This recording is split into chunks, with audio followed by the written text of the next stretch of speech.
The Rebound 915 Podcast Legacy and Leadership Edition starts now with your host, Doug Rutter.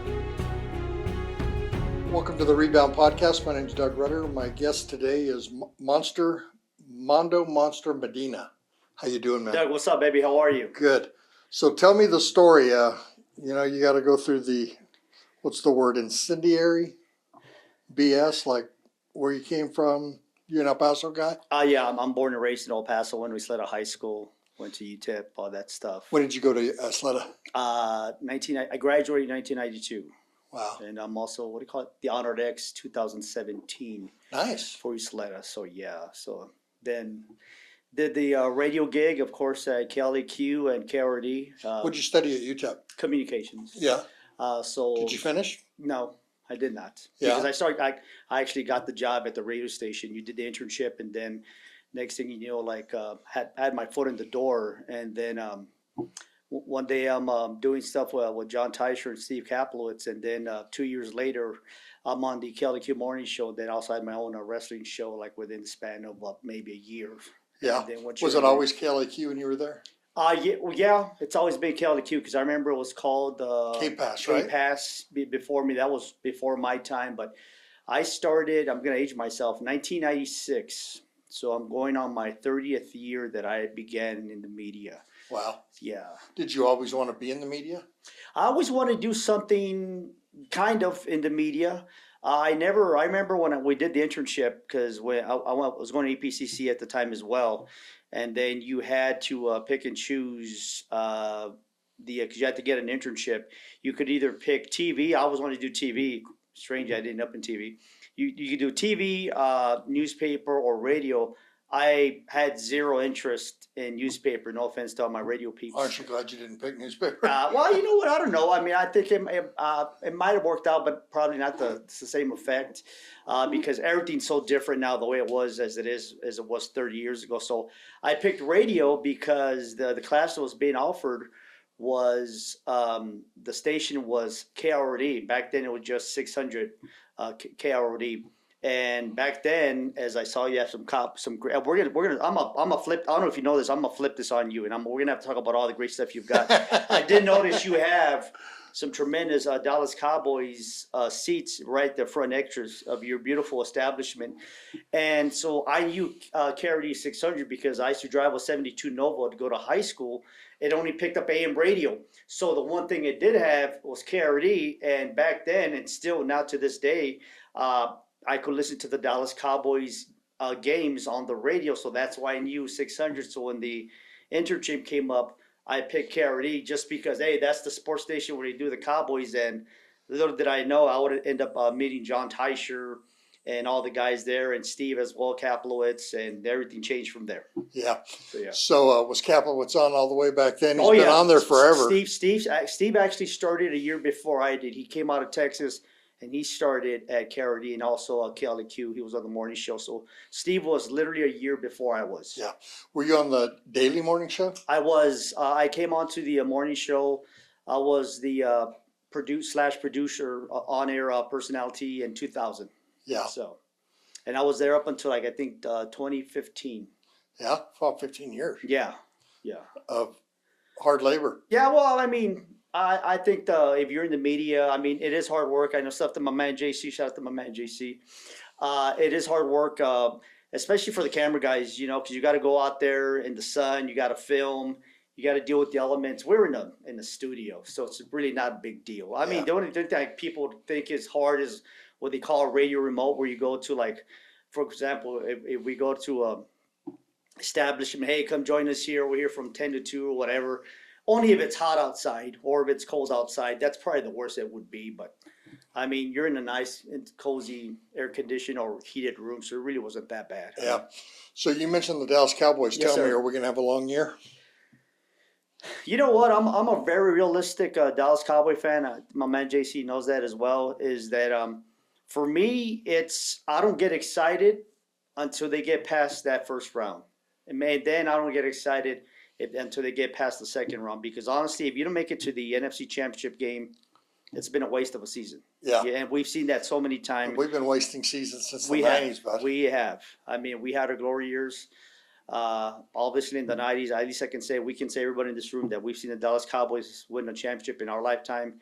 It's crazy to think that it's been way over 30 years. Actually, it'll be 30. Yeah, it's already been 30 years that a bunch of Cowboy fans can say that. Yep. And it's sad. Are you a but Dak fan? I am. I am a Dak Prescott fan. I like what he does. I like what he stands for. I like him because he seems like he's a good person.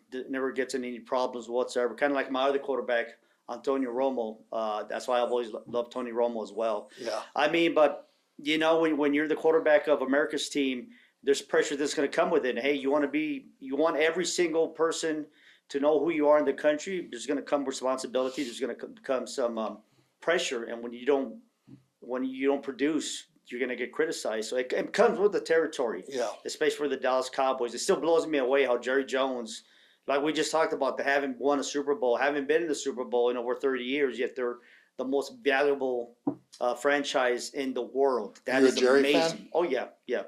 I like him. I like him. I mean, how can you not like him? Like I said, like Cowboys really haven't done anything yet. That's what everybody still talks about. It's amazing to me. Jerry changed the NFL. He did. He really did. It started with the Pepsi deal. Yep.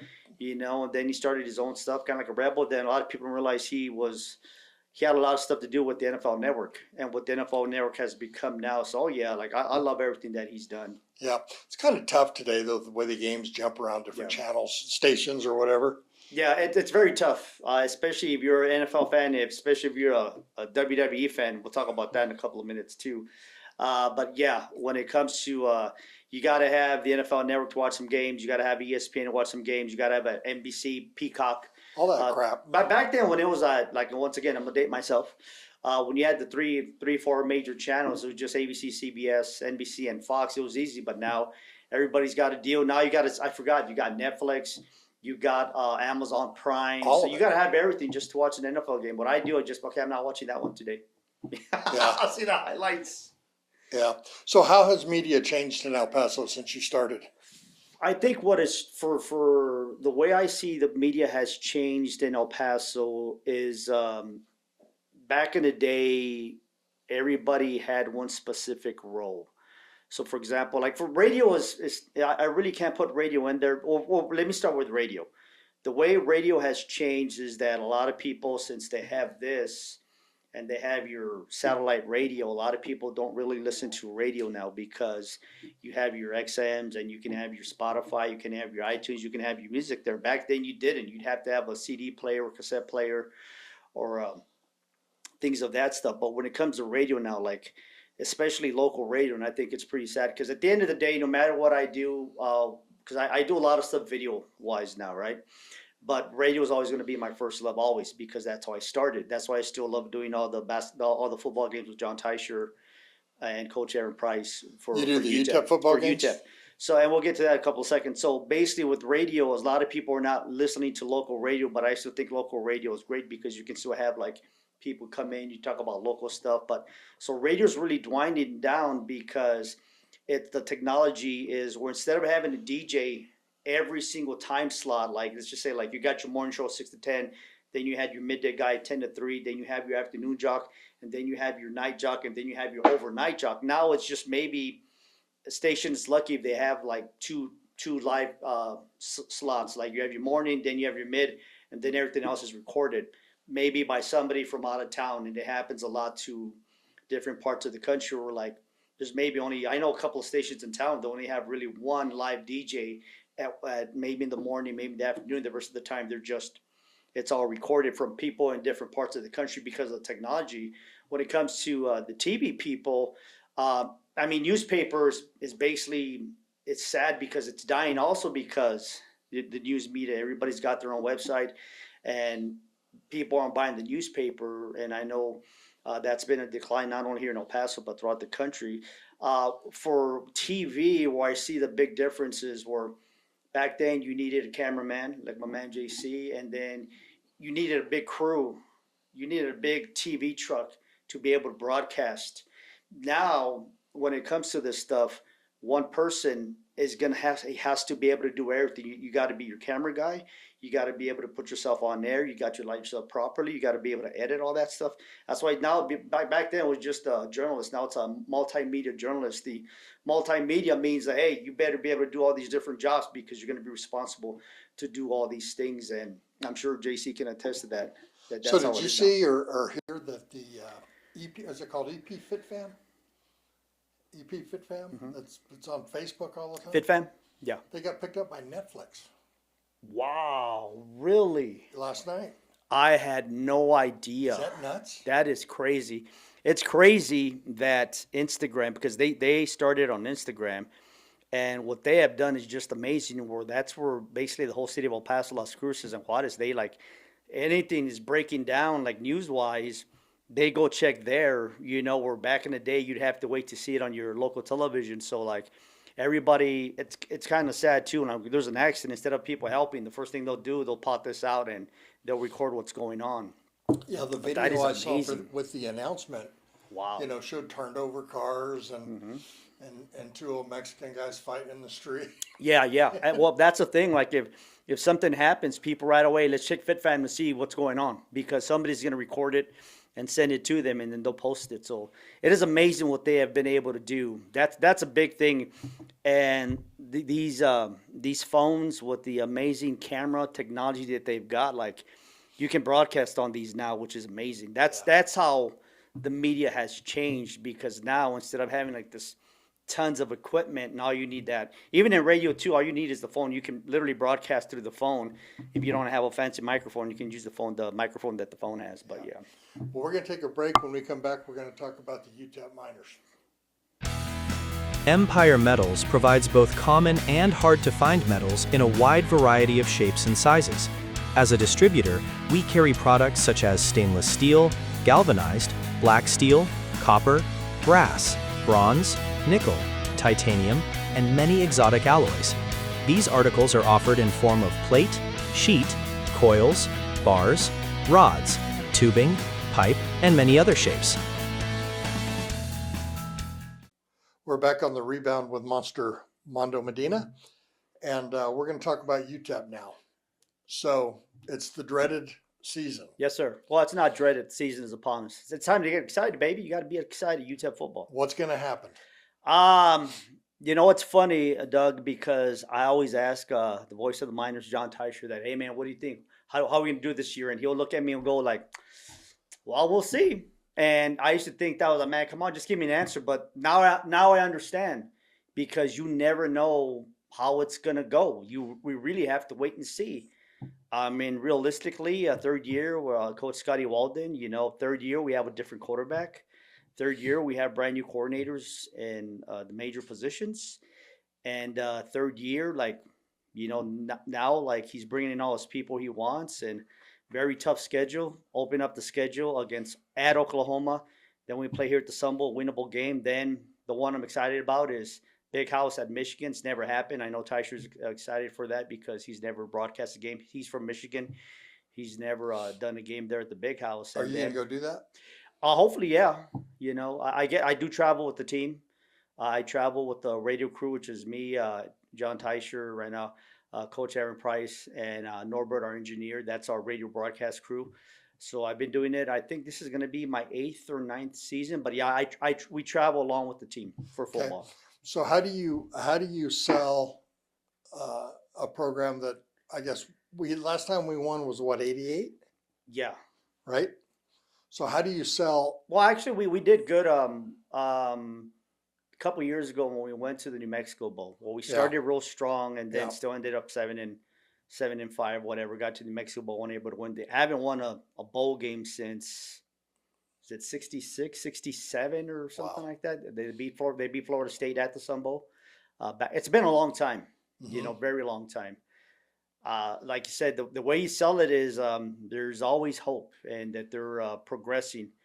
But the problem is that we need to start seeing results. Yeah. And I think the hardest thing that's actually hurting not only teams like UTEP and teams like NMSU, and by the way, a lot of people are excited that, this year, the way you sell it is, hey, we're back in the Mountain West, the old WAC, where people like the all the older generations of Miner fans, hey, that's the old teams that we used to play back in the day, and a lot of them are still there, and a lot of them are not. But some names are there that you're going to recognize. But I think what's hurting a lot of college sports is this NIL, because back in the day, That's where I was going next. I mean, you just can't compete. I mean, we're hearing stories about the kid from Texas Tech that was gambling on his team when he was playing for Indiana, and they're saying that they paid him $5 million just to go to Texas Tech, and he's not even going to end up playing because of all the situation. Like, you got rosters out there.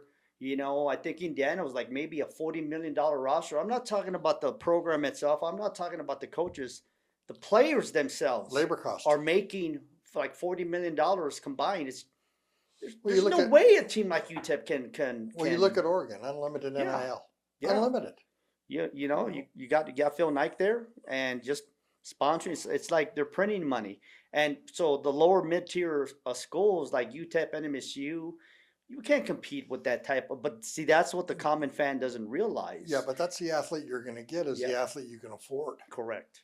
And the athlete that you can afford is not necessarily an all-star. Yeah, because I'll be like tremendous honest with you. Like, I do a lot of high school sports, and I do want to talk about that. And they're the doing next segment. NIL in high school already. Yeah, but for example, we had a kid from Divide that just came out. His name is Jake Fetty, one of the best quarterbacks to come out of El Paso in recent memory. UTEP had absolutely zero shot of getting this kid. He ends up going to Arizona State. And I'm sure he got a pretty good deal to go to Arizona State and play for the Sun Devils. Yeah. But that's a good example of like, hey, somebody homegrown, home ties. UTEP had absolutely no shot of getting somebody like that. Right. What is our NIL budget? Do you know? I don't know for football. I don't know, but what I do know, they're trying their best to because now the big problem that the athletics department has is they got to raise the revenue to pay these players. Or before, UTEP didn't have to do that. So like, I know these athletes are making a lot of money compared to the other schools, but still, like, if you have to pay, let's just say every person at least $20,000, $25,000. Now, mind you, like the big name ones, the quarterbacks, we had one last year. I don't know how much he was making, but I heard anything between 75 to 150.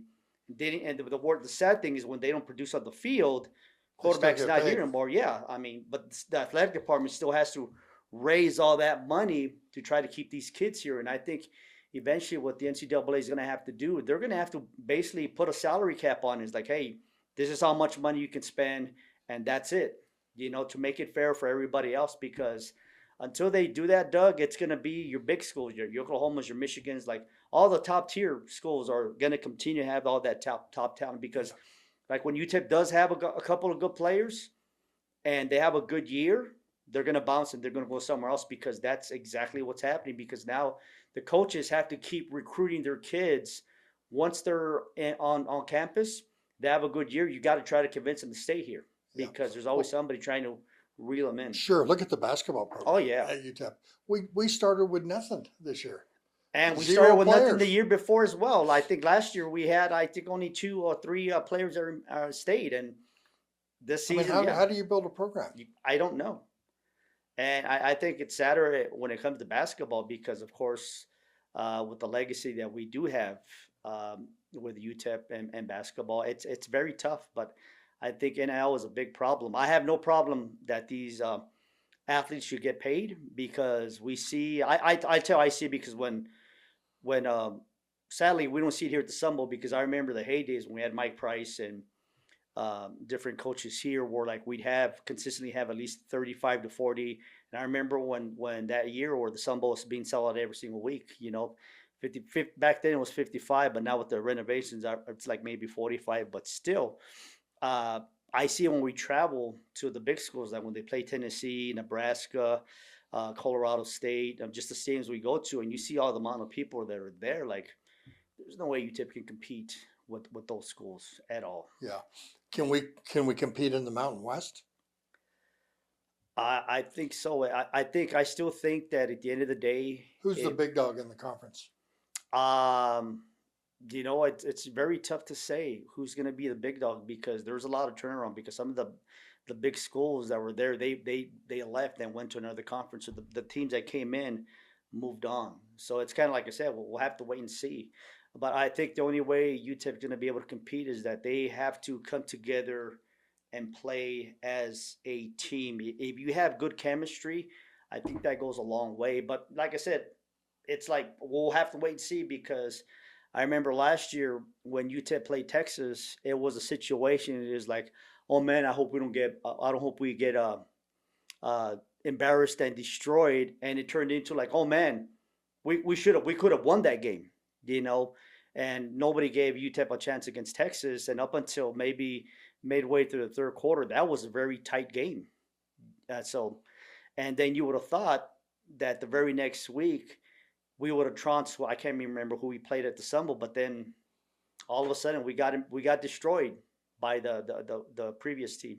So you just never know which team you're going to get week to week, and I think that's a challenge for the players and the coaching staff. But the problem is, Doug, honestly, the problem is that the city of El Paso is kind of tired of that, because the reality is there's a lot of entertainment options out there. Like just today alone, I can name all the stuff as we are filming this. Like today is, can I say the date? Yeah.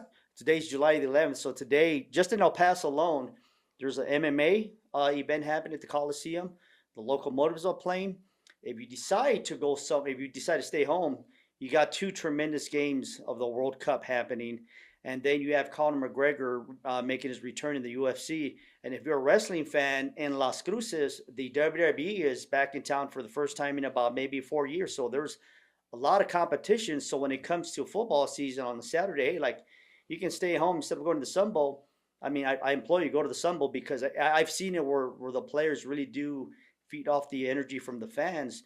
You can go out there, you can stay, watch all the slate of the games, or hey, you never know, there might be a fight night.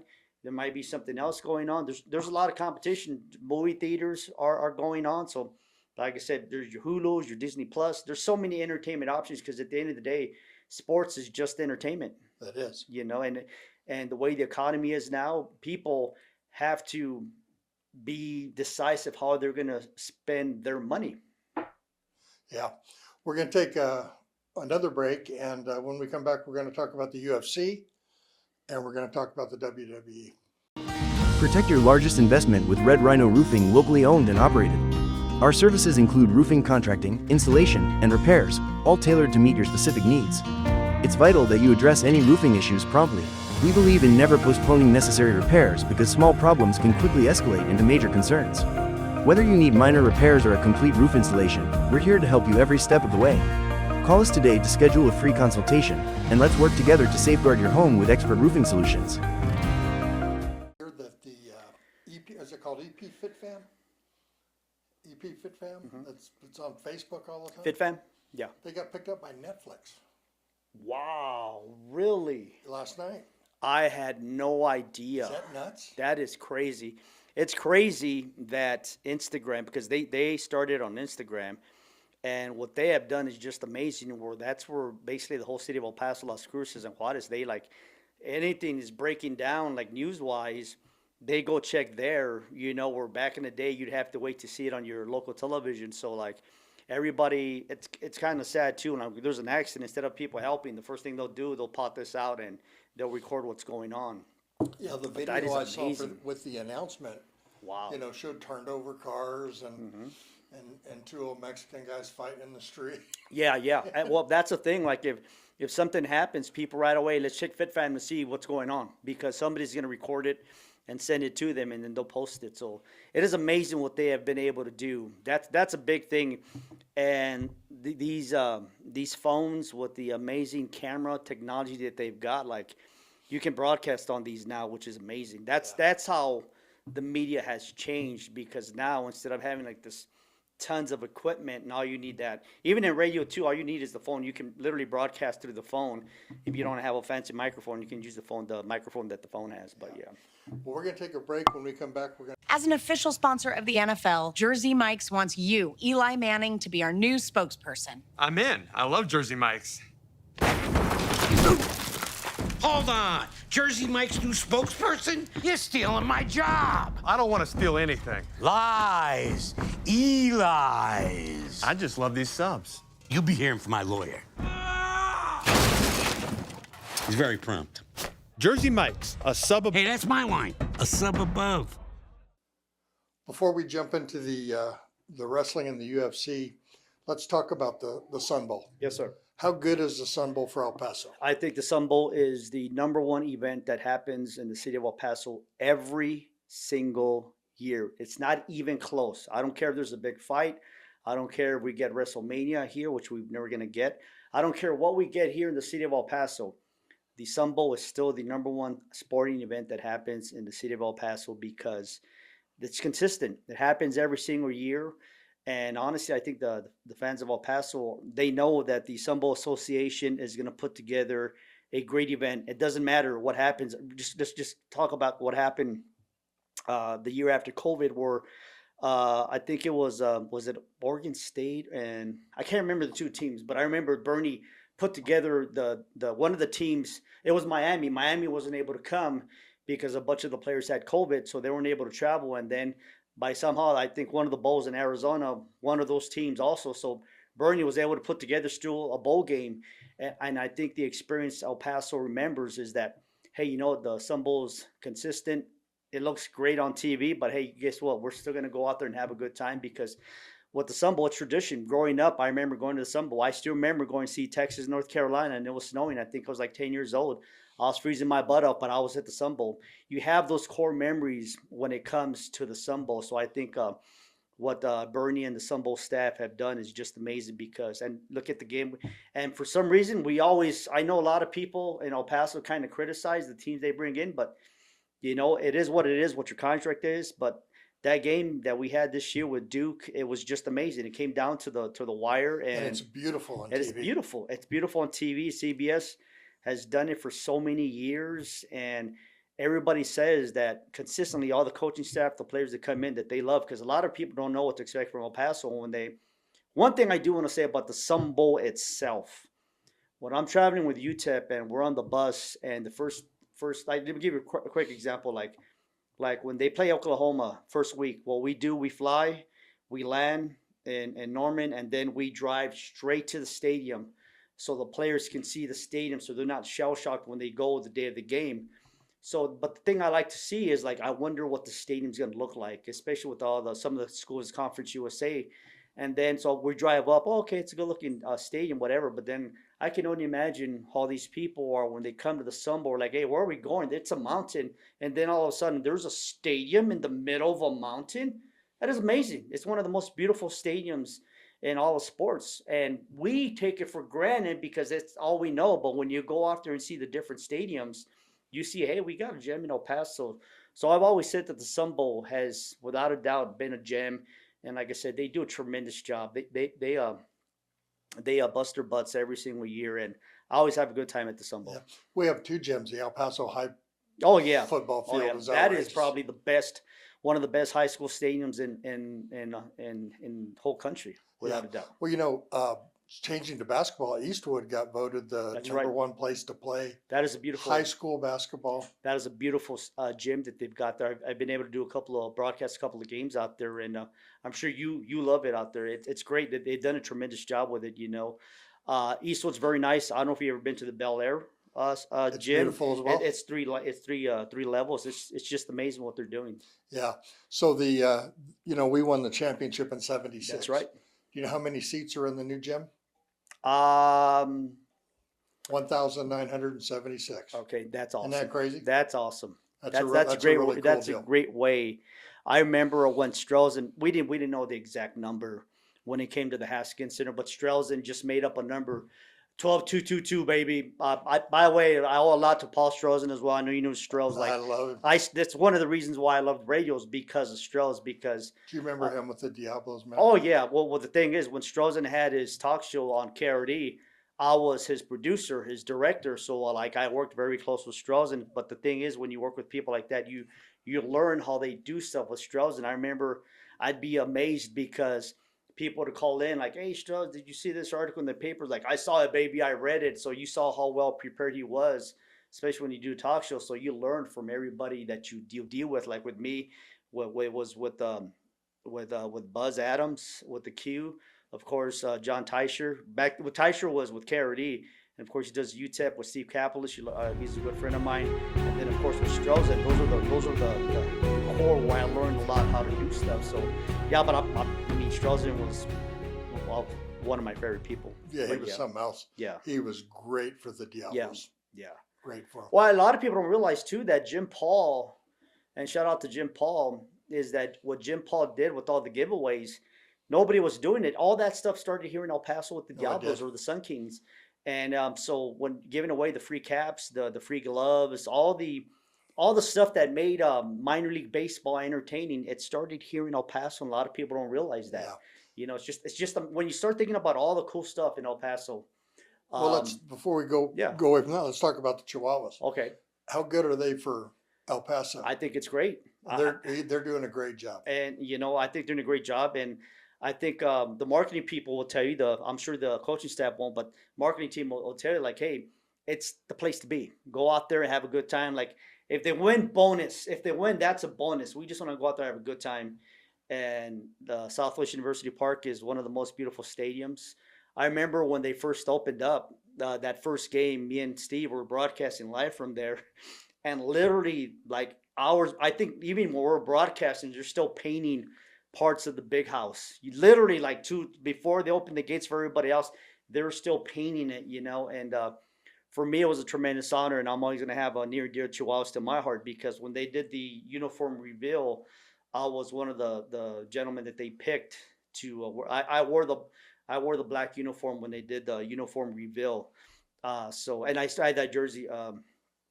Brad Taylor gave me the jersey a couple years later, but still, like, so I just think it's great what they've done with the Chihuahuas. And, you know, Chico, you know, I think it's a great mascot. And, but Brad's the right guy for the job. Yeah, Brad's a great guy. And every year they do something, and they innovate, like the different jerseys they're going to give away. And I think for wrestling, I think they just did a Chico one last week. And I think they're going to do an Eddie Guerrero inspired one at. They're doing a bobblehead. Yeah, a bobblehead of Eddie.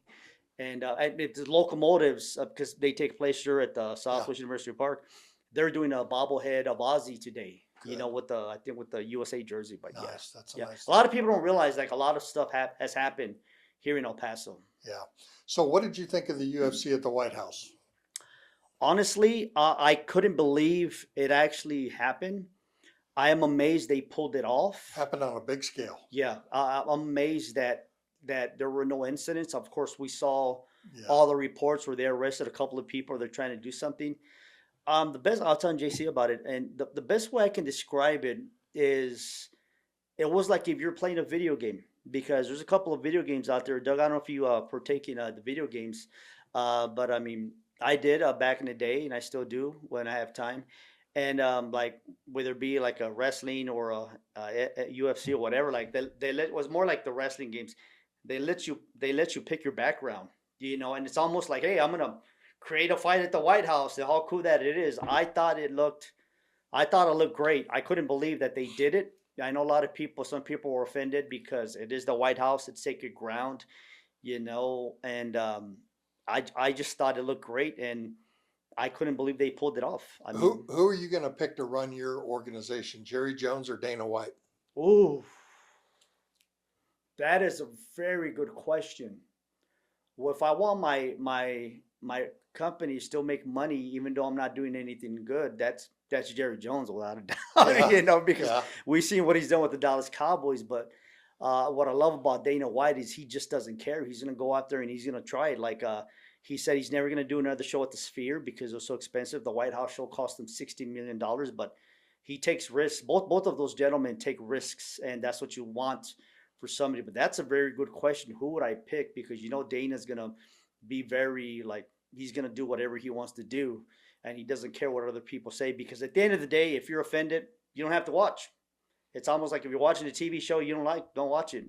There's a radio, exactly, change the channel. But it's kind of hard who I would pick. Did you watch the fights? I did. I watched all of them. The only that I do have criticisms on the fight, and the company that owns them is the same company that owns the WWE. And they just playing too many. I understand you got to get paid. You got to pay your commercials. But when I'm paying already for the service, it's on Paramount Plus, which, by the way, is the best. Anyway, if you're a UFC fan, the Paramount Plus is great, because, you know, we talked about the NFL. You got to go 5 different venue, Yeah. different channels to watch them. With the UFC, that deal what they signed Paramount Plus, and plus I don't know how they're going to make their money back because it's only $10 a month. Is that everything UFC related is there? So the Conor McGregor fight tonight, Paramount Plus, that's it. When it comes to WWE, owned by the same people, TKO, you got to go Netflix. You got to have a regular cable to get. You got to get CW. You got to get Peacock if you want to watch this. It's so many different venues, but I thought they pulled it off, and I thought it was. As a UFC fan, I thought it was great to see. So I'm a newbie to UFC, and I just happened to turn it on for the main event. Okay. What a fight, huh? That was a tremendous fight, especially because you had an underdog, and nobody thought that he was going to be able to pull it off. I thought in the second round he was gone. Yeah. Kind of controversial, too, because I thought they should have stopped that fight before the fourth round proceeded. But it's funny because it's weird because he actually won that fourth round. Then after that, I was like, yeah, I can't see. It's almost like Rocky, the original Rocky, Mick, you got to cut my eye, Mick, I can't see. And they just stopped it. But it was still tremendous. Yeah, I mean, he got his ass kicked. He did. And the thing is that Dana White was criticized because of the card, because everybody was talking about the fight that happened the month before with Netflix and Jake Paul, his promotions. By the way, you gotta love what Jake Paul is doing because with Stephanie, you know, the guy that takes risks. Correct. So I like what he's doing. Of course, you had Gina Carano, Ronda Rousey fight. A lot of eyes on that, and they're criticizing the card that they had for the UFC 250. But you know, their main event lasted 17 seconds, and the UFC, that was like a tremendous fight. That was tremendous. It was great on TV. So you mentioned Stephanie. How good has Stephanie been for El Paso I sports? think Stephanie, not only Stephanie, the whole Hahn family, and of course Jennifer as well. You know, everything that Jennifer did for this city as well. And I know them all. So that's why it brings a great sense of pride that we have. People don't realize, if I could put talk, 8,000 people in the Coliseum. yeah, I don't think it's ever sold out. Probably. You know, I mean, I remember when David Rodriguez was fighting, most of his fights were at the Haskins Center. I was the ring announcer for a couple of his fights. You know, they did one at the Western Tech or Southwest University where they do the engines and things like the garage there. So like, I think it's great. I mean, you've got a couple of top-notch athletes from the city of El Paso and of course what Jennifer did, world champion, you know, and that what Stephanie's doing now. Whether people think that she won or lost or whatever, but at the end of the day, she's still a world champion and everybody got a lot of eyes. Here's the deal on that. To beat the champ, you got to knock the champ out. You know, in my opinion. Yeah. I mean, if you don't do that. And let's be honest, we are not judges. So judges are looking for particular things. We are not experts. We're just common. Even though I cover sports, you follow a lot of sports, and we are not the experts when it comes to that. So we're not looking specifically. It's kind of like when football coaches, they're looking at tape. Like there's stuff that we don't see, but they're picking up on little tendencies that the players are doing. So I think it's the same way when it comes to the boxing. But like you said, like to beat the champ, you got to like knock them out. But I still think it's great for the city of El Paso, what she's doing. And at the same time, if I can parlay, because we have the Diet Coke can with the soccer, the fact that we have two El Pasoans on the World Cup team is just amazing. It's just amazing to think about all the people. And they're playing. Yes. And, you know, the way I look at it is when I get blown away is, and I thought it was great for the country, for Mexico, Canada, and the U.S. How like the best thing, I don't know if you've seen them, Doug, is all the Instagram videos, all the TikTok videos where like all these foreigners coming to these countries and seeing, hey, it's not as bad as our politicians and our media is telling us. It's actually a pretty great country, the United States, and they're discovering our food and they're loving being here. But when it comes back to the team is, I remember when they start showing the fans from the other cities, like when the U.S. was playing in L.A., and they're showing the reactions in New York, New Jersey, and they're showing the fans in Kansas City and Seattle, like the watch parties, and you have hundreds of thousands of people. And then you start thinking of all the millions of people in the United States. And when it comes to the team itself, they only have like maybe 27 players on the team. And that 2 of them are from right here in the city of El Paso. 10%. Yeah, it's amazing. You Pepe and Zendejas, it's just amazing. And then if they would let Luna on the team as well, close ties to the city of El Paso with the local mothers, you would have 3. Yeah. It's just mind-blowing when you think about it, you know? But you look at the baseball talent that comes out of El Paso and the high school Yep. You There's know. rumors that maybe 3 of them get drafted. That's what I saw. So You it's know, just, and that's a first. yeah, You know, there's always 1 or 2, but 3. yeah. I just think that, I think a lot of people don't realize how great the city of El Paso is Yeah. when you start like breaking down and like in different areas what we do. But you know, we can do it. I mean, you know, we sold out Coldplay 2 nights. You know, sold out Stephanie's Fight, sold out the Korean boy band, whatever they're called, BTS. BTS. Here's a problem with El Paso, and I'm going to say it too. We need a venue. And I always, when I used to have the talk show, it's called Crunch Time. I would always say it, and they wouldn't get mad at me because it is what it is. El Paso is a bandwagon town. It is what it is. Whether you get mad or not, you're a bandwagon city. Like if we're winning, you're gonna show up. As soon as we start losing, you're out. And I can attest to this. I remember it's got to be almost like maybe 12 years already, maybe 15 years when Keith Adams, before she left and came back, it was the first time they sold out the Don Haskins Center. Yeah. You know, it was great. They sold it out a couple of times, you know, and then my whole thing when I was doing the talk show was like, hey, this is great, but hey, next October, November, I want to see the exact same people showing up. Let's keep it up.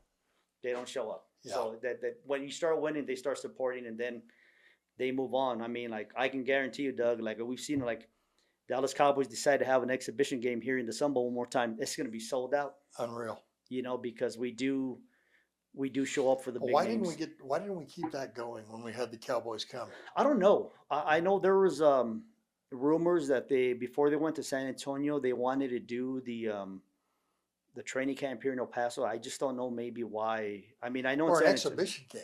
Yeah, I don't know. I mean, Because when they came in, when we had Troy playing and Yep. Emmett and all that. we did 2 years in a row. I remember that. Yeah. Yeah. And we sold it out. Yep.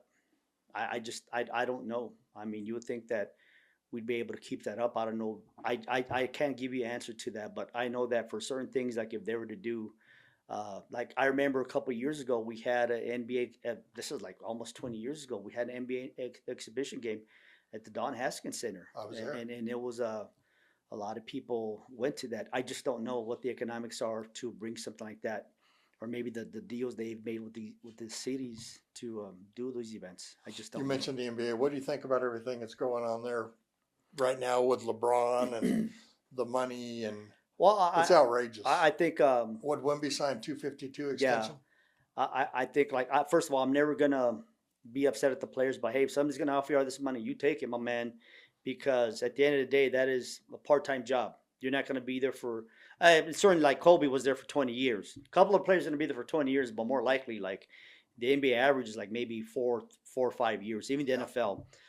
So it's the high. I always call it the highest paid part-time job you're gonna have. Yeah. You know, I mean, make no mistake, it's full-time because they're like every year they got to stay in shape. What I mean is like the longevity, how long, because at the end of the day, once you become not as valuable to your team, they're going to get rid of you. Yep. And they're going to like, they're going to use you for what they can, and they're going to move on. But when it comes for LeBron, I mean, On a big schedule, on a big deal. Is that what the Lakers did with LeBron? They're done with him? no, I think LeBron just, I He's think, still a top 15 player. oh, no doubt. I mean, to think at his age that he's still flying above the rim is amazing. And by the way, I am a Laker fan. I don't know if you noticed Me that. too.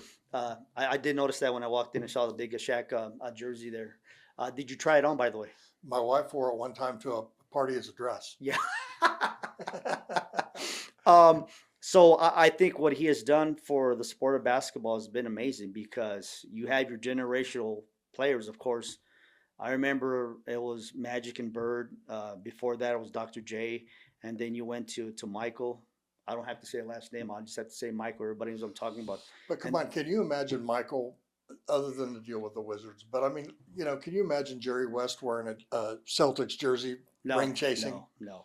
That's the one thing that Well, bothers me. that's how everything has changed. It's where it's now like, hey, I want to play with my buddies.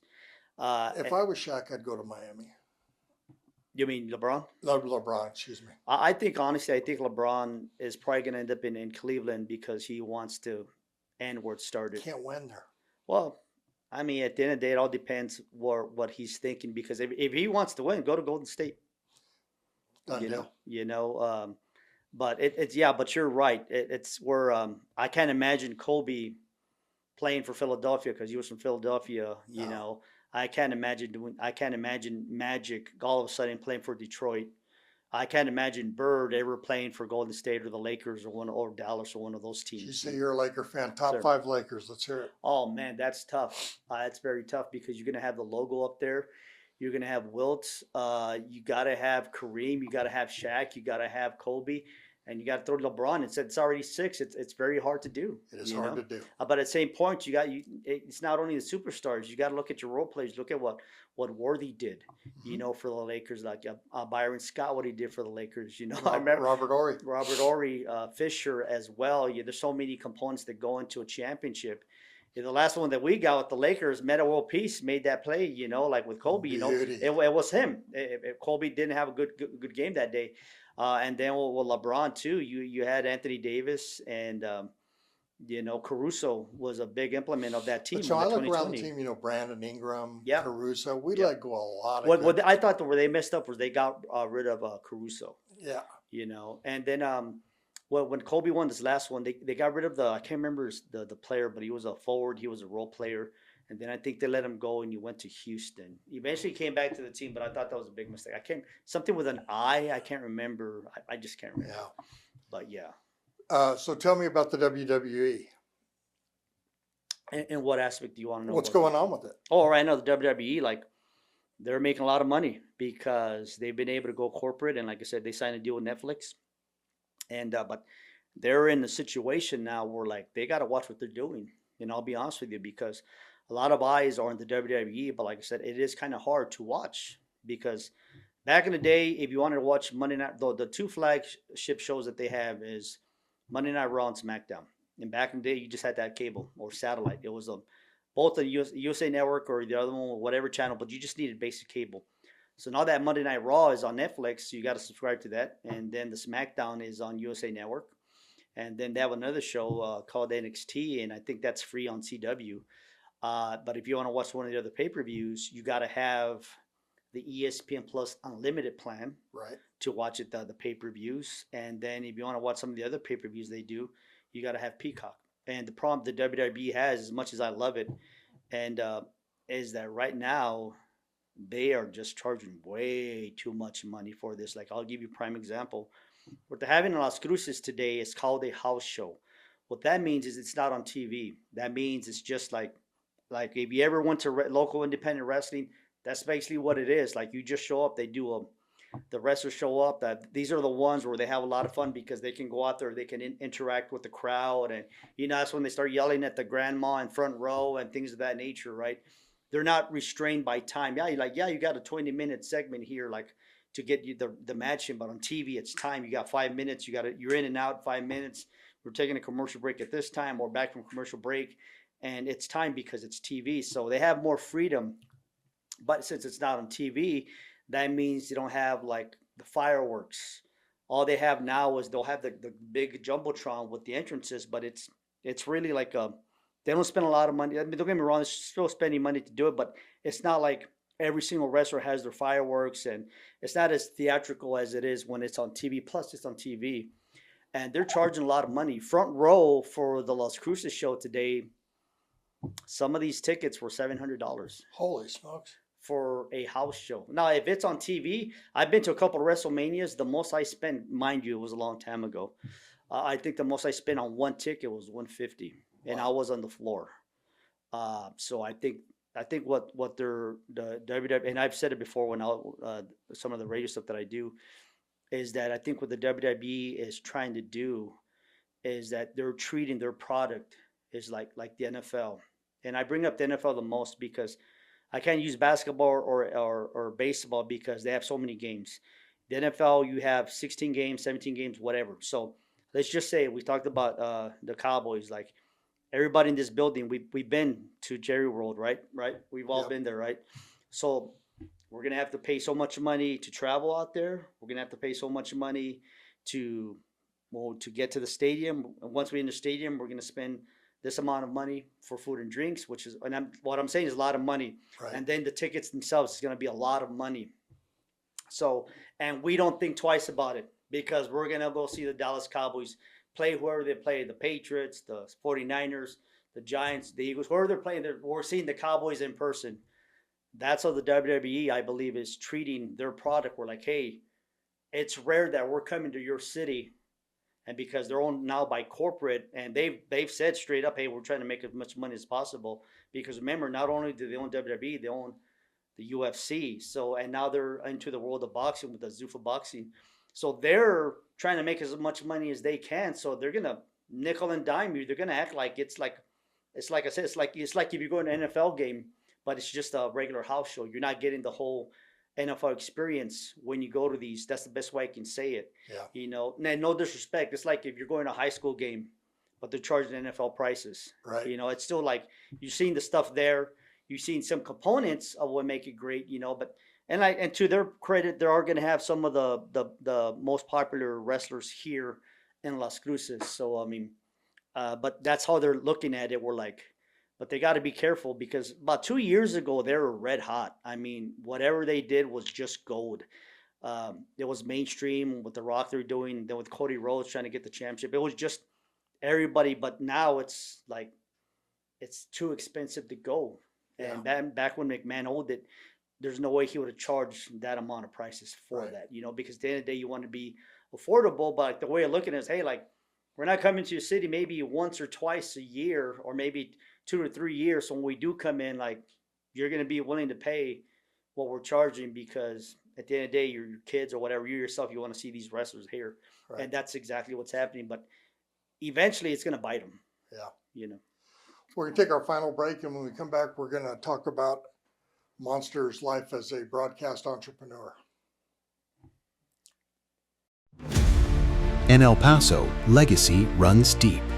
At Rutter Media, we tell the stories that built this city. Through the Rebound podcast, our flagship series, we sit down with sports icons, coaches, and community leaders, uncovering the leadership, adversity, and defining moments behind their success. Each season is crafted with cinematic tone and long-form depth, creating an archive of voices that matter. Our most ambitious initiative, the Don Haskins Documentary Project, captures the rise of a legendary coach and the cultural impact of Texas Western. With archival research, structured interviews, and narrative scripting already in development, this is a legacy story built for generations. Beyond storytelling, we produce commercial and brand content that strengthens their organization and fuels continued growth. Podcast, documentary, historical preservation, Rutter Media. Because legacy isn't remembered by accident. It's produced. We're back on the Rebound 915 podcast. And Mando, I want to talk to you a little bit about what you've done outside of, I call it corporate broadcasting. Yeah. What you've done as an entrepreneur. Yes, sir. What all have you done? When I was there with 600 US Paso KLAQ, of course, I was always a sports guy. So I did a sports talk show called Crunch Time for many years. And of course, the stuff I do with UTEP. So what I did on my own is we talked about how technology has changed. And remember when we talked about earlier where I said that you needed a big TV truck to be able to put in a broadcast. Nowadays, all you need is a camera, a video mixer, and also an audio mixer, and a good internet connection, and you can broadcast. Yeah. I mean, so technology has made it possible for guys like me to be able to live stream and broadcast sports. So right now, the company I have is called EP Broadcast Company. And I do have to talk about it because I am the founder of EP Sports Network. I came up with the name, I came up with the logo, and for like maybe 4 or 5 years, I was EP Sports Network. And recently, I just kind of split that. I let them have the name, and I was like, you know what? I can start my own. It's not a big deal, and I did. So now it's a EP Broadcast Company, but it's still the same. We're still going to broadcast high school sports. Matter of fact, we were awarded the opportunity to broadcast every single high school football game that's going to happen at SAC 1 and SAC 2. Have you been out there? Yeah, it's beautiful. Beautiful facilities. Shout out to everybody there at the Socorro Independent School District for letting us. So like every football game that's going to go out there, we were going to broadcast it on EP Broadcast Company. Very professionally done with cameras and different angles, instant replay. So that's what I did. What I'm doing now. Before that, because, like I said, I've always been a radio guy. We started with a company called Town Talk Sports, where we literally were broadcasting every single high school football game that was happening, but on the radio, but like I said, like on the app. But it was audio, but now what I'm doing is visual. It's like when you turn on, it's like when you turn on your TV and you're gonna watch a football. And I always say this because I don't have corporate money, because you said it. I don't have corporate money. The only thing I don't have when it comes to one on my broadcast to what people normally see on like on college or professional level, I don't have that first down line. That's the only thing I don't have, is that first down line. I have everything else. I have top-notch graphics. You know, we have great play-by-play people. We have former coaches that are color analysts. You know, we have tremendous camera people. And I love the fact that I have people not only from NMSU and also from UTEP that are part of my crew that are learning how to broadcast. And I'm proud to say that some of those students are now working like with ABC and different TV stations here in town. So we basically live stream sports, not only football, but we also do basketball, and we do baseball, softball. So we literally stream sports here locally in El Paso. Is that your primary activity? That, and then of course I still shout out to my boy Johnny Cage. I still do a sports radio segment every Monday and Friday with 92.7 Mix El Paso. They used to be called 104 FM, but now they're 92.7. So Johnny's a very popular DJ on the air. So I do a sports segment with them every Monday and Friday at 8 a.m. And like, I'm still in the world of podcasting. That's the one thing I love the fact that you're doing this, because back in the day, what people don't realize, you talk about the equipment, you know, back in the day, you literally had to be in newspaper, TV, or in the radio to get yourself heard. That's how hard it was. Nowadays, all you got to have is really a phone or a microphone or whatever, and you can go out there and do your own thing. That's why I love the world of podcasting. So I used to do podcasting. I do. You still do podcasting? I do. I do a wrestling podcast called Slamming It. I started that show a long time ago. Then we took maybe a 20-year break, and I brought it back to I think I brought it back in May. But no, for me, it's kind of hard not to do stuff, because when you're part of the media, you just love doing that. And when you're good at something, you love to do it. Yeah. And when people call it work, but it's not work, you're having fun doing it, because you can tell I have the gift of gab. I can just keep talking, because honestly, I can tell that these segments don't run as long as they normally do. And that's that I haven't even turned it on. You talked about all this great guitars that we got here and your memorabilia, because I really want to do that. But I respect the fact that you're trying to keep it into segments. I do respect that. But yeah, I still love the fact that I can go up there and talk about any type of subject. And it's just amazing what you got in here, honestly. It's just you have to do a show one of these days where you just have somebody come in and just you talk about every single item that you have. Do you call this the guitar room? Is this what it's called? But then you have so many guitar rooms. I mean, but still and then just the history and you got Rocky Coppinger there. You know, it's just amazing the stuff that you've got in this room alone. The stories you have are just beyond me, you know. This item here, I don't know what that is, but it's very beautiful. But yeah, it's just great what you're doing. So the world of podcasting, I love it. And people have been asking me to bring the sports talk show back, but I mean, maybe I bring it back. I don't know, if I do it every day, or maybe Monday, Wednesday, Friday. You know, so yeah, but that's what I'm doing, and I'm looking forward to the high school season because it starts August the 28th. We'll have a doubleheader there at the SAC. I do have to ask you something. They keep telling me about the Rutter folklore. What is that? What is the Rutter folklore? Yes, what is that? You know, we'd have to get JC on camera to answer that. Well, get JC. See, I'm the type that I always whoever is it's not only because it takes a village to put something together.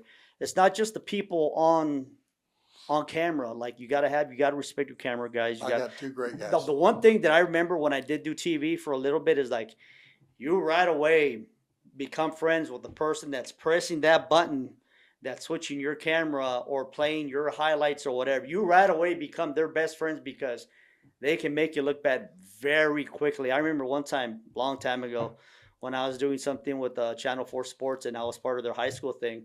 And I remember, because you have to give them the cues. We're hey, I'm going to say this. When I say this, play the video, in cues, out cues. I mean, that's TV lingo and things because you literally have to write stuff out, which as you can tell, I'm more a freestyle guy. But anyways, I did it. And I remember we're Coronado down the street, we're Coronado, and they were supposed to go to the highlights. And then because you do that, then you look down to start highlights, and then you look up and the camera's still on me. I'm like, okay. So then you continue talking, blah, blah, blah. Then you look down and the camera's still on me. Like, all right. So then that's the only time I was like, I got back to the station, like, whose job is it to press that button? Because people, when they're watching it, they don't know. They just think that you do everything magically by yourself. Right. So like, I've always had a lot of respect with all the production crew, because a lot of stuff that I started with, like, I like to teach people how to be on camera. So like, I don't have to, like, you teach the new generation. And that's the beauty of what I did when I started doing the high school with the Town Talk, the EP Sports Network, and now that I continue with the EP broadcast, is that I get to teach this new generation. Because honestly, Doug, when I got the job there at the radio station, like, and when they finally put me on air, it wasn't, you do this, you do that. Nope, like, you're on the air. Let's see how you do, kid. And that's how it was. Like, there was no guidance. Yeah. So you just learn on the go. So now with the stuff, and I think I'd be doing this service if I wouldn't teach people that truly want to do this how to do it, because at the end of the day, you got to show this younger generation how to do things. Yeah. So that's what I love to do. Well, I appreciate you being on. I appreciate you. And it was well, you didn't tell me what the folklore. Now you got to tell me. Like, I ain't gonna let that slide. Come on, now you got to tell me now. Let me tell you this one. All right. So, Joe and Gavin Maloof are friends of mine, mm-hmm. and we're in Chicago, and we're at Jordan's restaurant, and the Maloofs order Coors, and they own Coors in New Mexico. Okay.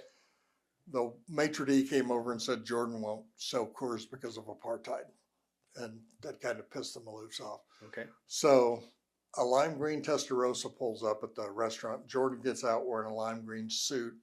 His son gets out wearing a lime green suit. Jordan comes in and shakes hands with everybody in the restaurant. So that's the night before. Yeah. So the next night, the Lakers are playing the Bulls in Chicago. So we go to the game, and of course, with those guys, you get great seats and all that. And after the game, they said, "You want to go in the locker room?" And I said, "Absolutely." And they said, "Well, not the Bulls locker room, the Laker locker room." I said, "So?" And so we go in the Laker locker room. And what year was this? Kobe's rookie year. Okay. So there's a long bench, and at the end of the bench, sitting by himself is Kobe Bryant. Okay. So I walked over and sat next to him and told him, he played good. He played about 7 minutes that game, something like that. That's when he's 18 years old. Yeah. Couldn't even buy a beer yet. And I asked him, I said, "Can I have your jersey?" And he said, "Sure." He takes his jersey off, and I said, "Would you sign it for me?" And he says, "Does anybody have a pen?" Like a little. Wow. So somebody had a purple, of all things, felt tip marker. And back then they're using the purple jersey only. This was a yellow jersey. This is a gold jersey. Okay. And Kobe signed the front 8. Yep. Kobe. And I thanked him and everything else. And so me being me, I go online and I find a picture of Jordan and Kobe standing next to each other playing in that game. And you can take a game used jersey and you can measure the amount of space from the shoulder to the logo, and you can photo match a jersey. So I called the Lakers and I told them what I just told you, and I told them I had this photograph and I wanted to know if Kobe would sign it for me. So they called me back and they said, "Yeah, Kobe says he'll sign it for you." So a week or so goes by and I get another call from the Lakers, and the message is, "Kobe wants to know if you're in a hurry for the picture." And I said, "No." And they said, "Well, he says that he's going to see Michael in a couple of weeks and he'll get him to sign it." And I'm all, great. So photograph comes in the mail, signed by Michael and signed by Kobe. So I call the Lakers back and I tell them what I want. And they said, "We'll look into it." And I get a call back and it's Kobe. Wow. And he says, "Now, what is it you're asking for?" And I said, "What I'm asking for is, would you take a yellow legal pad and just write down our chain of events, what happened in the locker room and the purple pen and and the picture and just in your own handwriting." He said, I'll be glad to. So another week later comes in the mail, and I've got the Wow. handwritten thing from Kobe Bryant about the rookie jersey, the signature, and the photograph. That is amazing. Put a price on that. You can't. Yeah. You can't. Where is it? My house. Yeah. Because I was like, I want to see it. That's amazing. Yeah. That is amazing. So basically, So that's the Rutter folklore. So that's awesome. And kids, the lesson is like, it doesn't hurt to ask. You know what? That's amazing. You know, you've been around enough of them. They're just regular guys, but Yeah. that put their pants on one leg at Yeah. a time. Yeah. And, you know, If you treat them with respect. you know, you talk about Rocky Coppinger. Yeah. Rocky told me one time that the biggest asshole in sports is Barry Bonds. I believe that. And Rocky said he pitched against him, and after the game, he walked over and asked Barry to sign a baseball. And Barry told him no. Yeah. No. I do have a Rocky story. I remember me and Steve, and this is when he came off pitching in the ALCS, Rocky did. And I remember me and Steve Kaplowitz, shout out to Steve. We were at Acatunas and Rocky was there. And I remember Rocky bought us a beer and I was just like, whoa, you know, like it's just, you know, it's great. You know, a lot of these athletes, like, yeah, they're regular people. You know, if you, treat, Rocky should put a, you know, he just went into the real estate business for himself. Okay. He quit the home building business Okay. yesterday. Okay. So on his business card, I swear he should put on the back that I pitched McGuire's last home run, because he did. They should do that. That's an unknown fact. I have the jersey from that game from McGuire and Rocky. He was with the Brewers. How do you go by getting all this memorabilia? Do you just make calls? I mean, are You you, know, actually on the web, or are now people calling you? Hey, I had a Rocky jersey years and years and years and years Yeah. ago.